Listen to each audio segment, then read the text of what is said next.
kapeso, dito sa website na ito ay meron akong nakuha na 2020 dito sa aking GCash.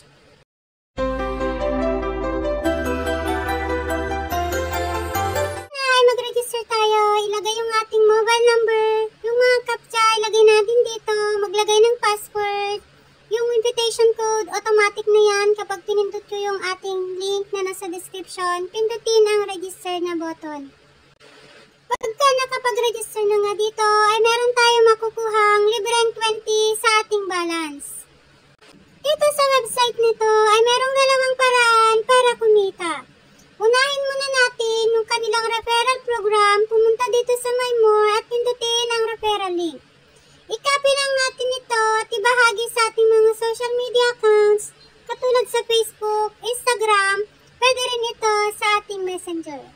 Kapag sila ay bumili dito sa website na to gamit ang referral link, ay meron kayong makukuhang additional earnings. Ito yung maaari nating makuha kapag sila ay bumili. 31% sa unang level, pangalawang level, 3% at 1% naman sa pangatlong level. Additional pa dito ay may makukuhang 10 pesos per valid refer. Ibig sabihin yan, ay meron tayong makukuha 10 piso kapag sila ay naglagay dito o bumili ng produkto. Kung gusto naman natin dito kumita ng mas mabilis, ay meron paraan dito. Pumunta lang dito sa My Home na button, ito naman yung mga produkto na kanilang binabahagi. Kapag bumili tayo dito, ang pinakamababa, 150 pesos, kung saan ang daily mo naman dito ay 21% o kaya naman 31.5 sa peso, ito ay magkaroon ng 300 days. Dito naman sa 378 naman ang kikitain mo araw-araw. Dito naman sa 500, meron ka namang 140 araw-araw sa loob ng 300 days. Kapag gusto nyo nga bumili dito, ilagay nyo lang yung inyong mga exang kaperahan.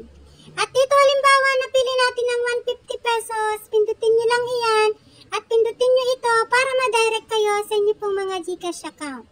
Lahat ng inyong order, makikita dito sa order na button. Iyan.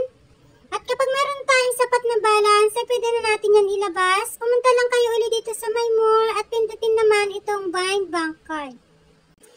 Dito naman, sagutan lang natin ang mga hinihingi dito. Pangalan, GCash number, beneficiary name, o dito GCash.